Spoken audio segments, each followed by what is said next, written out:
préparation pour vos grands avions, les C-130. Et ça, c'est un accord qui a été finalisé aujourd'hui. Franchement, troisièmement, c'était une réunion de courtoisie pour mon départ. Je départ définitivement le fin de mai. Les accords paraphés portent exclusivement sur la coopération aérienne. Arrivé au terme de sa mission en terre gabonaise, Eric Benjamin Son, le plénipotentiaire américain, a choisi ces moments d'échange pour saluer l'engagement des autorités et du peuple gabonais dans la réussite des objectifs qui lui ont été assignés par son gouvernement. Au cabinet du ministre de la Justice, le ministre d'État burkinabé en charge des institutions, des précisions avec Ludwine Kavou, Arnaud Mengue de notre rédaction. Institutionnel du Gabon inspire. C'est ce qui ressort de cette rencontre entre Arsène Bougné-Songye, ministre d'État burkinabé chargé des relations institutionnelles et de réformes politiques, et le ministre gabonais de la Justice chargé des relations avec les institutions.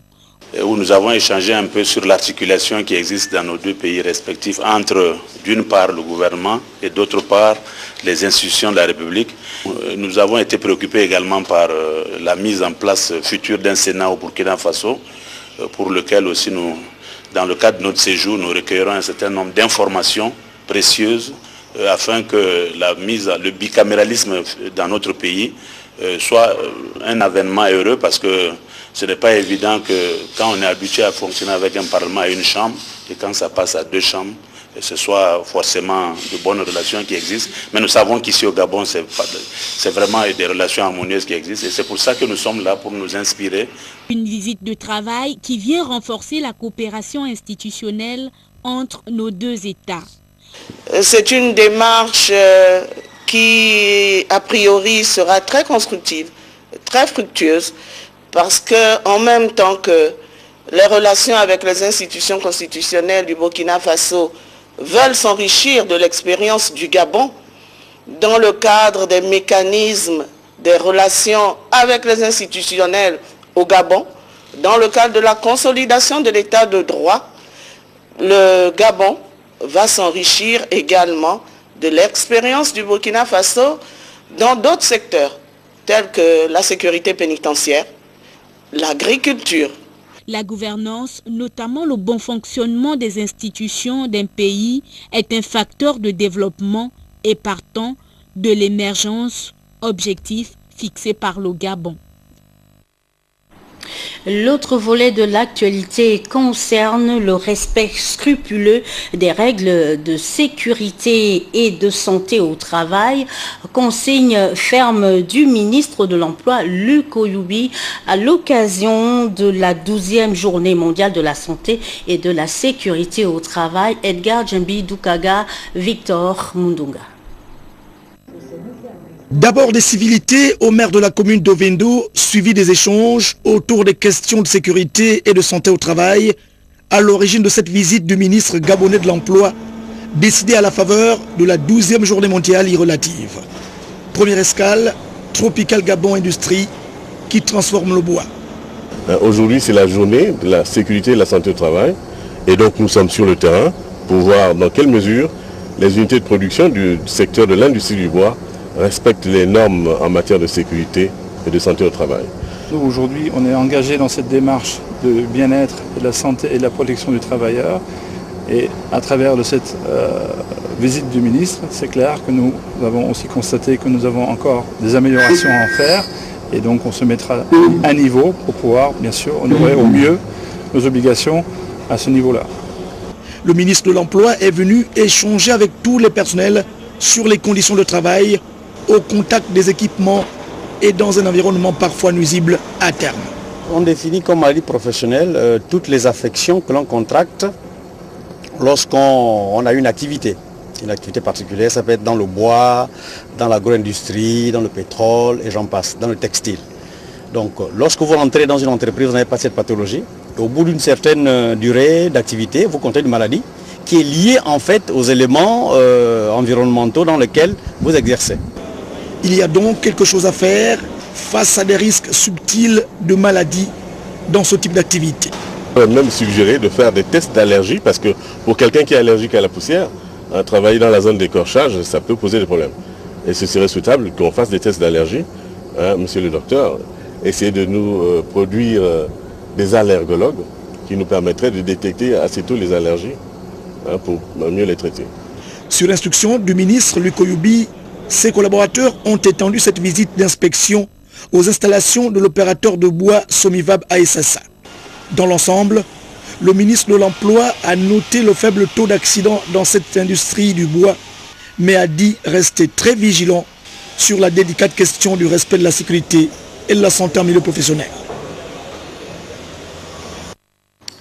Merci Edgar pour toutes ces précisions. Célébration demain 1er mai de la fête du travail sur le thème Journée mondiale de la sécurité et de la santé au travail. En prélude à cet événement, une conférence débat vient de se tenir à l'immeuble Arambo, un sujet commenté par nos confrères de Télé Africa. La prévention de maladies professionnelles n'est pas suffisamment valorisée au Gabon. C'est l'objet de la journée débat qui réunit autour du ministre de l'économie, du travail et du développement durable les responsables des questions de santé des deux chambres du Parlement, les partenaires au développement, les responsables des administrations publiques, les organisations sous tutelle en charge de la sécurité sociale, les responsables des compagnies d'assurance, mais aussi les directeurs généraux des sociétés privées, leurs délégués syndicaux. L'enjeu de ces assises est d'emmener les participants à mieux connaître les facteurs de risque par secteur, branche d'activité et par entreprise dans la perspective de mieux orienter la prévention des maladies professionnelles. Il a été malheureusement constaté qu'il y avait un déficit énorme de culture de prévention des risques professionnels, tant au niveau des employeurs qu'à celui des travailleurs. C'est l'occasion ici de dire très haut combien cette décision est saluée par les acteurs en matière de sécurité et de santé au travail. La non-application réelle des textes réglementaires en matière de prévention des maladies professionnelles a occasionné des pathologies chez les anciens employés de la Comuf. Ces derniers ont été, durant leurs années d'activité, exposés à la radioactivité.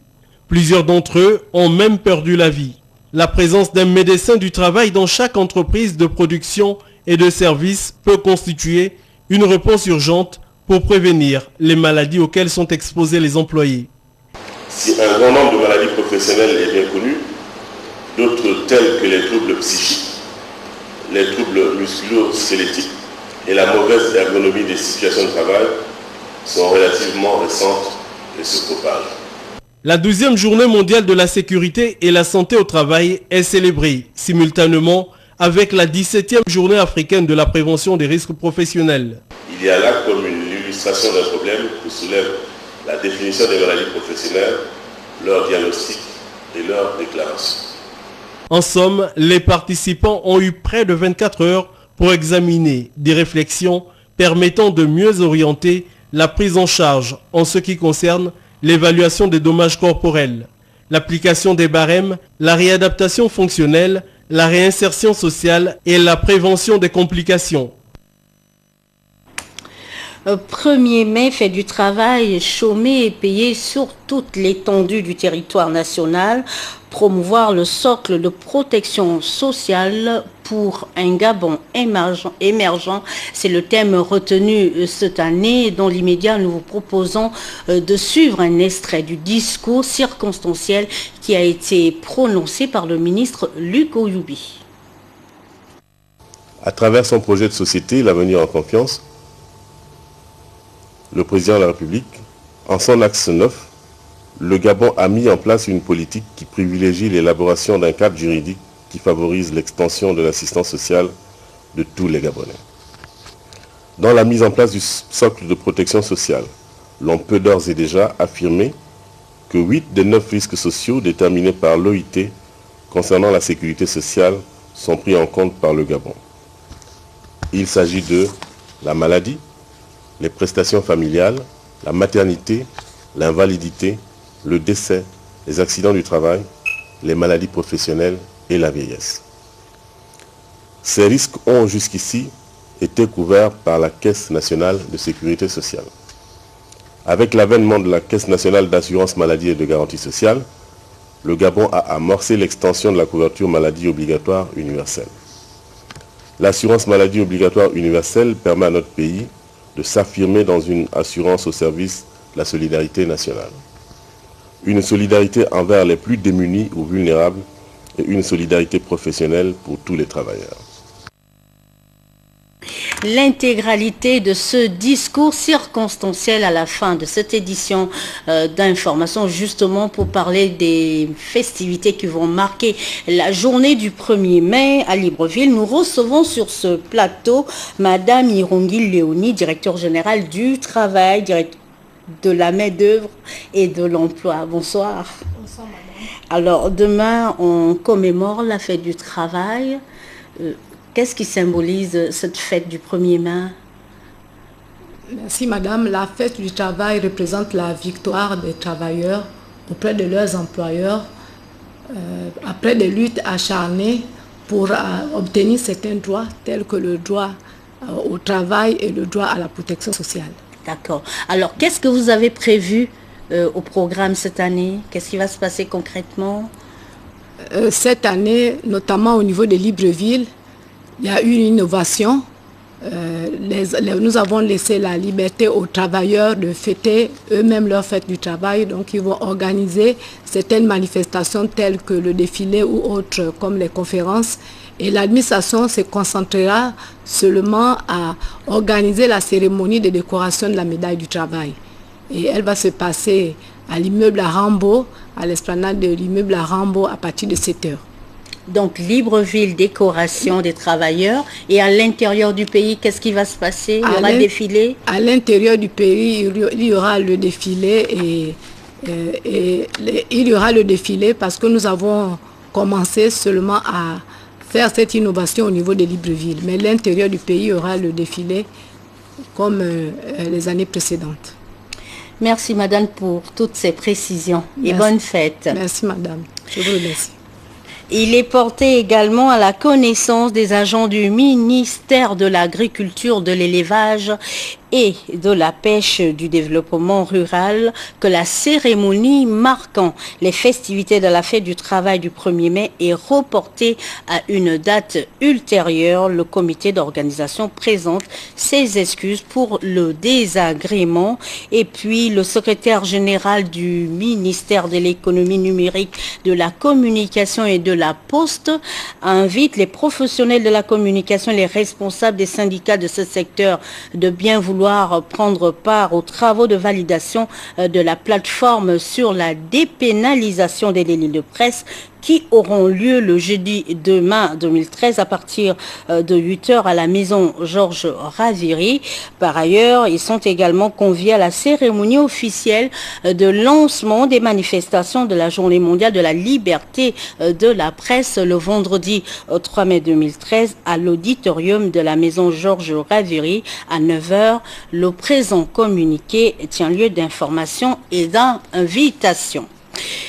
Dans le reste de l'actualité, les ministres du CAMES réunis à Cotonou à la faveur de la 30e session de cette organisation ont mis à profit ces moments pour débattre de la massification de l'enseignement supérieur. Objectif, mieux coordonner et planifier les systèmes d'enseignement supérieur dans l'espace CEMAC.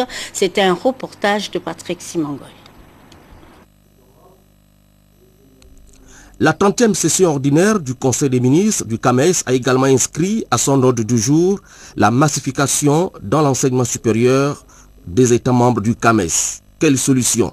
Il s'agissait pour les représentants des gouvernements des pays membres du CAMES de proposer et d'échanger sur des approches d'enseignement supérieur innovants, susceptibles d'améliorer nos systèmes d'enseignement supérieur qui ont montré leurs limites du fait du manque de planification et de coordination. Les effectifs pléthoriques des universités en Afrique sont devenus des modes de gestion. Nous avons mis en place un fonds qui a été accordé par le chef d'État pour la formation des formateurs, pour combler ces vides-là. J'aurais bien voulu que, comme un élément, un instrument de participation, en tout cas au solutionnement de la massification, qu'il y ait peut-être des modèles permettant